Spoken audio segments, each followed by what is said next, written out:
Hey guys, welcome back to Seller Sessions. First time to the show is Ritu Java, a friend of mine. We've known each other since I think 2016, prior to PPC Ninja. He was operating on another software back then, before you migrated across. So do you want to give an introduction to the audience as it's your first time on Seller Sessions? Yeah, super excited to be here, Danny. Yes, so I have been in the industry for about 6.5 years. Yeah.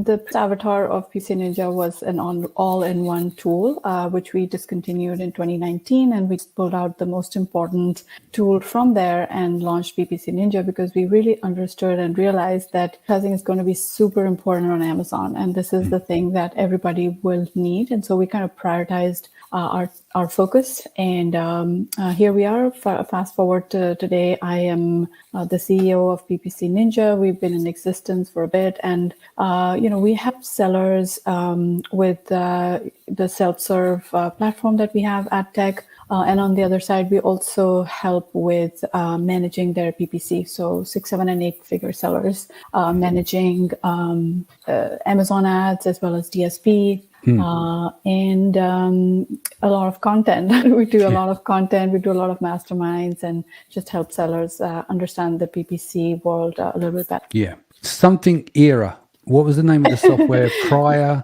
Yeah. Because I was using it back in the day. So you were, yeah. What was it? Was it called something Era? Efficient. Yeah, it was called Efficient Era. That's it. Yeah. Yes. I remember now. It was like a Swiss Army knife because you covered a lot of ground in there. And I remember when you started to introduce PC in terms of a framework in terms of functionality in there. All right, let's get going. So we're going to be talking about what today? So we are going to talk about the pros and cons of CPM-based advertising on Amazon. Okay. And most people are used to CPC, but as you guys know, Amazon is also pushing some of the CPM types. So we just want to, educate people on the pros and cons, also the dangers of interpreting data incorrectly. And so we're going to be really diving into what CPM are, how they can be useful, and what how to look at the data correctly so that you don't end up thinking that they're doing better than they actually are. So all that fun stuff to follow. So for anyone who doesn't know, CPM is cost per mil. It's a Latin word. It's cost per 1,000 impressions if you take it back as far as Google and other ad platforms, etc. But today we're going to be talking about some of the kinks on Amazon and where money's being flushed away and what to look out for. So what we've got is we're going to bring some slides up, and for those who are listening back on the podcast, we'll explain some of the areas. If you are unsure of any of the information here, obviously you can go over to the Seller Sessions YouTube channel. Okay, let's do it. All right. Okay. So I think I'm going to start with some of the high-level definitions, just so that people understand what CPM stands for and how to use this type of ad. So on the Amazon advertising side, there is something called sponsored display VM type, which there's a lot of buzz around because people have been debating about whether it's a good ad type or not. Some people are posting amazing results with sponsored display vCPM. So just to understand how anybody can set up these vCPM campaigns is that you basically go into your sponsored display, and when you're setting up a new campaign, in the bidding section, you will see something called bid optimization, and you want to pick the optimize for reach. That's the first option of 3 options. I'll go ahead and read the other 2 options as well. The second one is optimize for page visits, and the third option is optimize for conversions, right? So depending on which of these 3 you pick, Amazon will alter their algorithm for, showing these ads to different groups of people, right? So if you optimize for reach, the first one, then you will get higher viewable impressions, and you will be able to drive brand or product awareness by, showing your ads to a lot more audiences, right? Now, Amazon says that they are relevant audiences. We'll see about that. But basically, this is the only option of these 3 that is CPM based, and that's why it's called vCPM.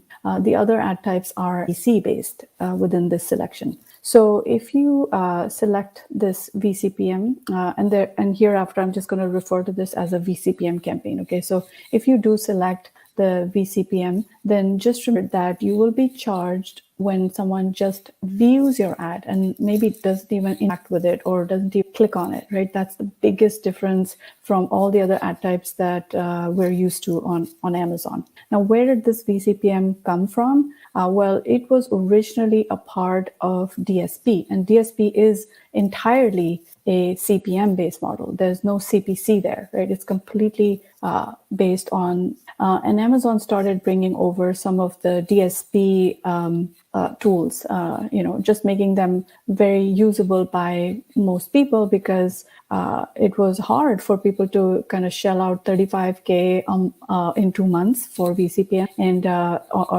for DSP. And Amazon was pushing DSP quite a bit. If you remember, about 2 or 3 years ago, they were literally pushing through these advertising calls.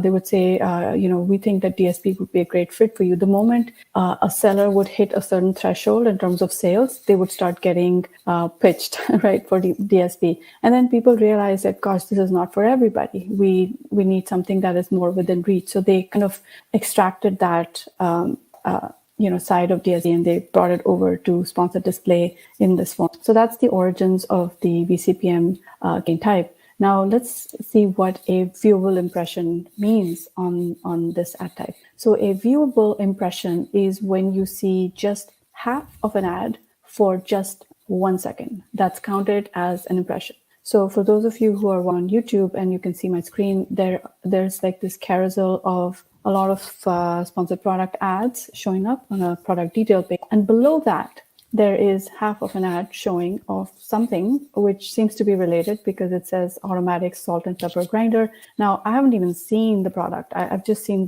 the head of it. And maybe I've just seen it from the corner of my eye for just 1 second. This will be counted as an impression. So that's the first thing kind of to digest. Okay, this is, you're charging me for something that may or may not really had any impact. But the thing is, and this is the problem, the thing is that Amazon will attribute a sale to this ad type if it's the last thing they saw. So that's the biggest kind of aha moment that we had. We were like, okay, all the attribution is going to this ad type because people just saw a little bit of it. Why is that? So it's just interesting that it's a different, it's a different model that requires different handling. So you better be very in sync with your advertising data in order to use this ad type correctly. So let me just compare the pros and cons CPM-based ads. My intention is not to bash vCPM at all or to bash DSP at all, but I want to just discuss what are the pros and the cons so that we don't kind of be fooled by the data, because the data looks very, very good. So on the pros side of things, a vCPM gain or a DSP campaign can actually give us a broader reach. Why is that? Because a lot of these reach-based ads will show up off Amazon, right? So they can show up on any blog, on any website, on any of the exchange networks, on the ad platforms, where things like Google ads or Facebook ads can show up on the side. Those are going to give you broader reach, and they can also help follow the shopper around. So no matter where they go, they see your ads, right? So that's kind of the pro of it, because you can be top of mind. You can keep getting in their face, right? So the second thing is that it can give you upper funnel exposure, provided it is shown off Amazon. Now, that's one of the things that people kind of get mixed up with. If the ads are showing up on Amazon, where there's already a ton of other ads and a ton of other products that are similar, almost similar looking, then you aren't really doing any upper funnel exposure there, because there you're already tapping into that phase of the funnel where someone is ready to buy. They're only now comparing between all the different options they have, and they will pick one of them very quickly, right? So there's no real brand building happening or an upper funnel introduction of your brand happening if it's showing on the Amazon platform. That's the thing that people need to understand. So what I'm saying is that if these ads are showing up outside of Amazon, then they can definitely contribute to being an upper funnel exposure type of ad. The third thing is that they can help with growing new to brand audiences. So if you target audiences that might be inclined to buy products that you're selling, and you can kind of show it with like a clever image or a clever video of Amazon, then you can attract people into your funnel and can, in that sense, help to grow your new to brand audiences. And the fourth pro of this type of ad is that you can use it for brand recall. So if someone has already kind of interacted with your brand in the past, either through just visiting your page or having purchased from you in the past, you can actually use these ads to show them, your logo, or just show something else from your catalog of Amazon, and then that's how you can kind of keep your brand recall going. So those are some of the pros of using this ad type, and I think they're great pros for someone who really knows what they're doing and who know that this is what they want, right? Now let's look at the cons of using this type of ad. The targeting is not tight.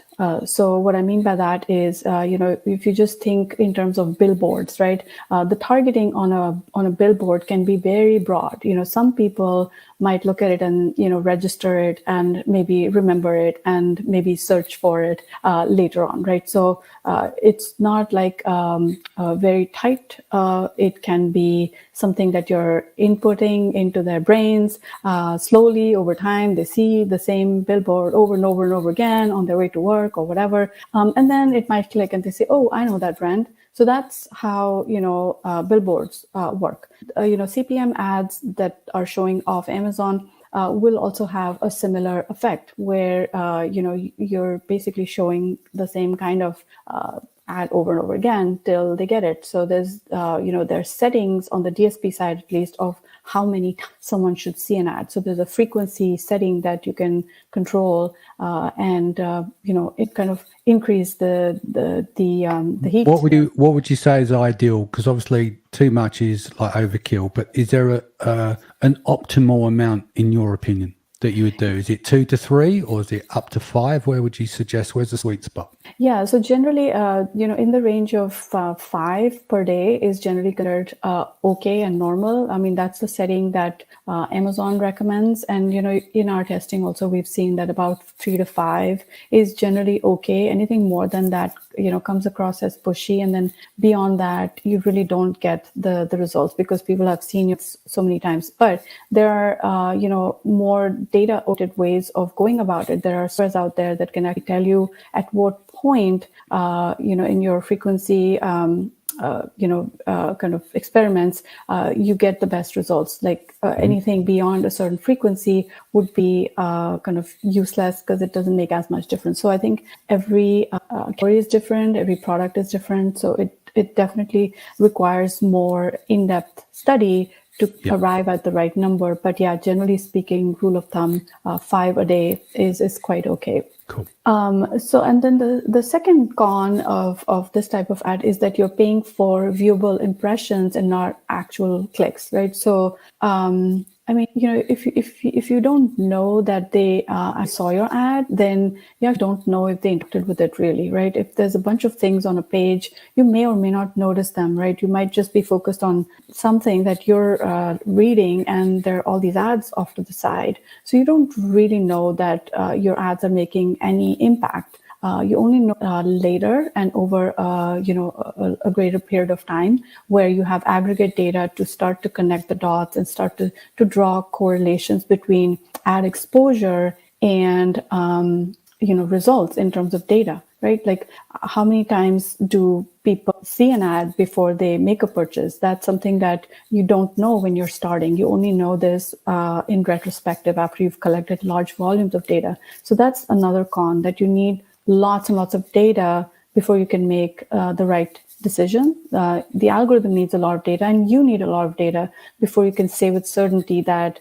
a CPM-based ad has actually made an impact, because nobody is clicking on your ad, they're just seeing it. Well, they can click if they want to, and that's what is the kind of ad we're more interested in for ROAS-based focus, right?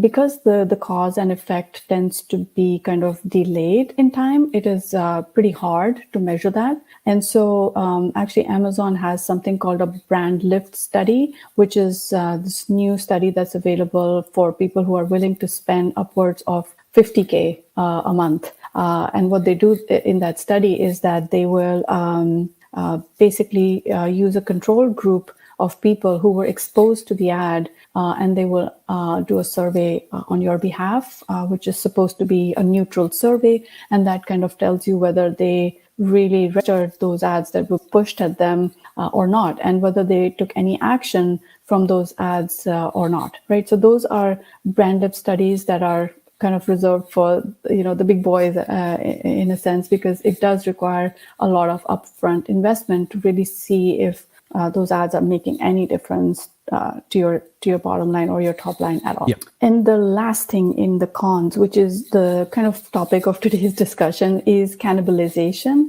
And this is very specific to Amazon. So in general, CPM ads have these pros and cons that I just mentioned. But when it comes to, Amazon's way of going about showing these ads and also reporting on these ads, there's a certain amount of cannibalization that cannot be avoided, but it is happening. And I want to kind of highlight that in today's talk. And basically what I mean by that is, let's say you have, someone who's interested in your products, has shown up on the product detail page, and then they're shown a vCPM ad of some sort, like either through vCPM or through DSP, because both vCPM and DSP share the same inventory on Amazon. Like literally you cannot tell them apart, right? So if that's happening, they're seeing your ad at the very end of their journey when they're about to hit buy now. Okay. So at that point, if they're seeing your ad anywhere on that page, like on top, on the side, at the bottom, from the corner of their eye, if they see it, well, then the attribution, guess what? Where does the attribution go? The attribution is last touch attribution on Amazon. So if those ads are placed in those spots when people have already made their decision, and then they're being shown this ad, then obviously that ad is going to get the attribution, and it will look like it's done all the work. Whereas all the work was done prior to that. In fact, it was done maybe through a series of other ads that people were clicking on before they got to the page. So that's the part that we need to be very careful about, because it is in appearances cannibalizing the sale that you were already going to get, and that's kind of very scary. Yeah. So the thing that people have been really excited about with vCPM campaigns is that it is showing cost values that are ridiculously low. So on my screen, those who can see it, I'm showing an ACoS of 3.16%, which is unheard of. And let me tell you that I've seen people reporting on LinkedIn, on other places, ACoS of 0.5%, 0.4%. How is that? How is it happening even, right? For this ad type. So the way it's happening is that, So the way it's happening is that it is basically cannibalizing your organic sales. So something else has done the work to bring people to your page, and then they're shown this ad. And so this ad takes credit for it, and it is calculated based on either impression or clicks, which is very unfair of Amazon to do that in the same. It doesn't make sense. Like, how can you use completely different metrics and give you an like this? It just doesn't it doesn't make sense, which initially nobody got it. Like, we were saying, okay, why are they saying sales from impressions, and why are they saying that? That was for the longest time I couldn't get it. I kept asking Amazon, and they kept saying this ad type is mainly for reach, and it's mainly for upper funnel exposure and stuff like that. But then the data was looking so good that a lot of agencies actually unknowingly just absorb this ad type. Don't tell me it was all over LinkedIn and Yes. everyone's running the screen grab to tell everyone, come and join the agency. We've got Yes. super low ACoS. What That's they're doing correct. there is called dark patterns. So certain websites would do certain things, which is a bit cheeky. You know, like when I haven't run any Google ads recently, but since 2008, the first thing that when you're doing search ads is to deselect the display network, or is you Yes. just going to go, you see what I mean? So that's a dark Yeah. pattern as well. Absolutely. That's tricking people into using this. You've seen it on Facebook over the years, etc. Yeah. So but let's Yeah. break this down, and I'm looking forward to you covering the next bit. Let's get to the Yes. real thing, the objective reality of what it really is. Right. Yeah. So here's why the ACoS is so low, which I just explained. Number one, that you are getting last touch attribution, because that's the model that Amazon follows, right? So this ad is getting all the credit for something that it probably didn't do. Now, Amazon and some other tools refer to this type of ad as computing to assisted. So what are assisted sales? Where you have someone ready to make a purchase, and you're blocking off some real estate on that page, which could have potentially been taken up by your competitor, right? And they might have stolen the sales. To prevent that, this ad type shows up prominently on your own product detail page and basically blocks off your competitors. So in that sense, yes, it is computing as a assisted sales ad, right? So that's kind of what they're intending this to be. And for that reason, it may be good to some extent, but because it's last touch, it will take the whole credit for it. The second thing that I was mentioning earlier is why is the ACoS so low? It's because Amazon does not differentiate between clicks and impressions in their reporting, and so they mix those two together, and so that's why the results are bloated the way they are. So how can you tell if this is happening to you? So I know that a lot of people are unknowingly using this ad type because, let's say, they forgot to uncheck that button in the beginning that said optimize for reach, and so people just have it in their system. So how do you know if this is happening to you? So this is what you can do today to check if this is happening to you.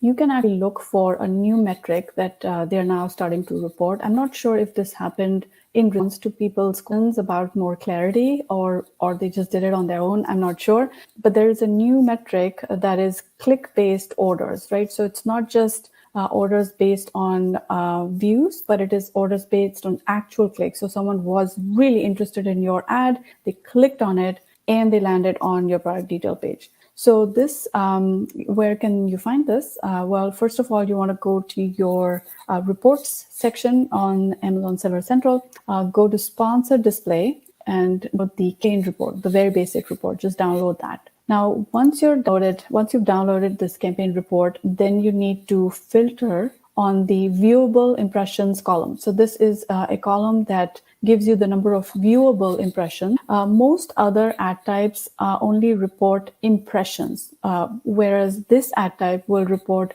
viewable impressions. So if you have this ad type running, then you will see some data in this column. So what you want to do is you want to filter out any rows that have 0 viewable impressions. So anything that is greater than 0 would be a vCPM campaign. So that's how you get the first step of just filtering out everything else and just looking at the subset of vCPM campaigns. Next, what you want to do is you want to look at 2 columns. The first column is, let's reverse the order. So the first column you want to look at is the same day total sales column. So this will tell you what Amazon is reporting on their UI, on their console. This is going to match to that, right? The second column that you will get the actual data from is the same day total sales brackets click.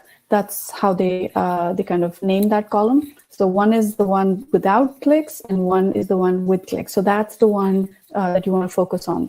Just for people who can't see my screen, the column names are, or column alphabets are T and AB. Those are the 2 that you want to look for. So what you want to do then is compare your ACoS coming from the calculation in sales that you find with 4 days sales, and the calculation that you get with click-based sales. And here's a comparison that I have on my screen with the data on the discrepancy in the ACoS that's reported by Amazon and the ACoS that's calculated through this manual process. Okay, so what I have on my screen is cost type, which is vCPM. I have my spend, how much I spent on this ad. I have the sales that Amazon is reporting. This is just regular sales. And then the next column is click-based sales. And then I also have orders and click-based orders.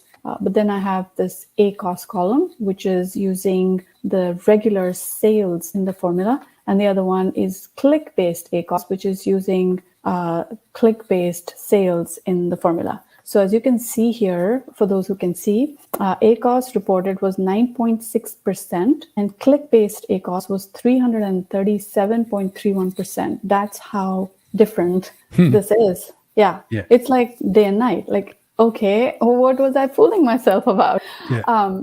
So it's interesting, Danny, that this has been going on for a while, and most people have let it slip. Nobody's calling it out because they will look bad. First of all, if it's an agency, they will look terrible for allowing this to continue. And especially if they've unbeknown to them, because I'm sure it wouldn't have been done with intent in most cases. Absolutely, yeah. They've done it for a period of time. It's going to look embarrassing when they go, them 15 posts on LinkedIn that I did, they're all wrong. Yeah, so we take it back. So it makes it difficult for people to backpedal. Yeah, it's true. It's very hard. And then, of course, Amazon has kind of silently released new data, which they kind of knew was happening, and they were kind of pushing vCPM so much in the beginning that and people also kind of said, "Oh my goodness, this is amazing." So anyway, so this is where the data shows us that there's a discrepancy and we need to do something about it. So what did we do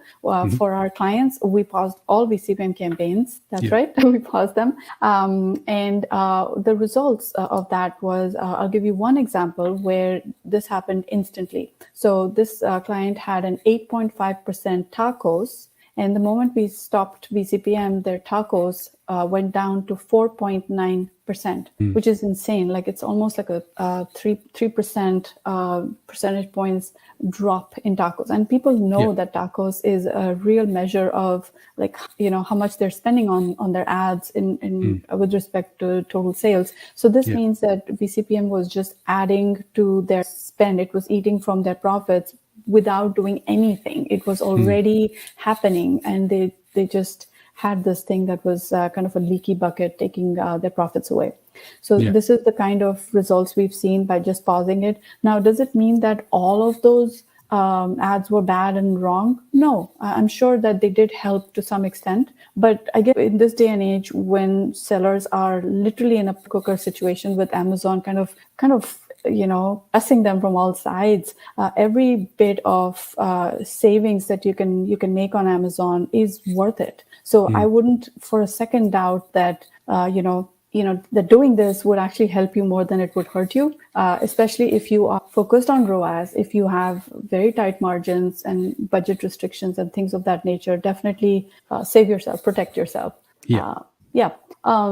So let's now look at the older sibling of vCPM, which is DSP, because that's another thing. And, there's a lot of DSP happening there. And, to start with, DSP has been kind of reserved as a tool for the slightly bigger sellers, right? That's why Amazon has minimums on how much they're willing to accept in order to manage your DSP accounts. Initially, all DSP accounts were managed just by Amazon. Nobody else could get their own seat or whatever. Nowadays, a lot of companies have their own seat and they can manage other people's DSP as a platform partner to Amazon, right? So that's the kind of new reality. But I think the one thing to make a note of, even if you are using an agency that is running your DSP, you might want to check on a couple of things, because this will help you figure out what you want out of DSP, right? Because don't go in thinking that this is something that will give you profits or something like that, or a ROAS-based focus. Well, the golden rule is you need to really max out everything in terms of your ads, your sponsored ads, etc. Before you even consider it. You need to make sure the rest of your campaigns are dialed in before even thinking about DSP. Absolutely agree. So yes, this is something that we need to understand why DSP is important, but don't go in thinking that your service provider or agency or software. There's a lot of softwares that are doing DSP on the side, and I have audited so many of them, and all of them have the same problem. So let me point out the problem. So the first problem is that in the placements view, so on DSP you have a few different tabs. Like you have like a list of like the orders, the line items, the creative, site, and placement. So placement basically tells you where did your ad get placed. Was it on Amazon.com or was it off Amazon, right? So on my screen, I'm showing the supply source, which is basically where was your ad placed. And it's showing that on Amazon.com, I had 695,000 impressions, right? And total impressions for the entire account was 2.83 million impressions. So that means I would say what percentage is this? So less than a fourth, I would say, went to Amazon. So this percentage is kind of important to understand, because if the majority of your ads are showing up on Amazon, then the thing that I described earlier of it cannibalizing your sales is the probability of that is very, very, very, very high, right? So if you want to use DSP, use it for the right reasons, which means you want to use it for driving new to brand customers, or you want to drive those people that maybe don't know your brand or are not even thinking of buying yet, but you're kind of building their their brand recall in some way. So if the placement is off Amazon for the most part, then you're using DSP kind of in the right way to get newer exposure, and you can use your sponsored ads for doing the rest of the stuff, because sponsored ads are great for bottom of funnel conversions. Why would you use a CPM model for something that can be so effectively achieved with the CC model, right? So use the two ad types in the right way. So that's the first thing. The second thing is, what is the true ROAS? Because all your DSP agencies or service providers might give you a total ROAS, which is based on total purchases and total spend, right? That's the general kind of formula used to calculate ROAS. However, there's another column. If you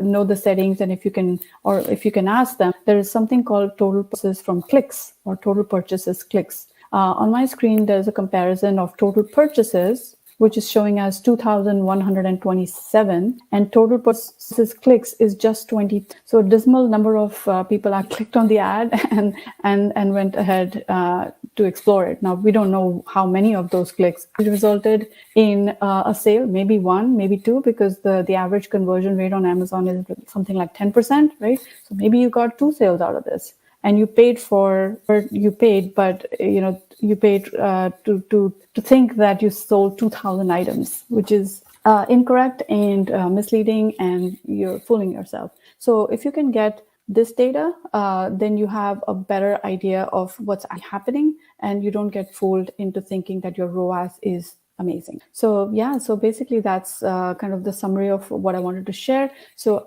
in conclusion, I just want to say that use CPM based ads for the right reasons, for broader reach, for upper funnel exposure, to grow your new to brand audiences, for brand recall, and don't focus on ROAS.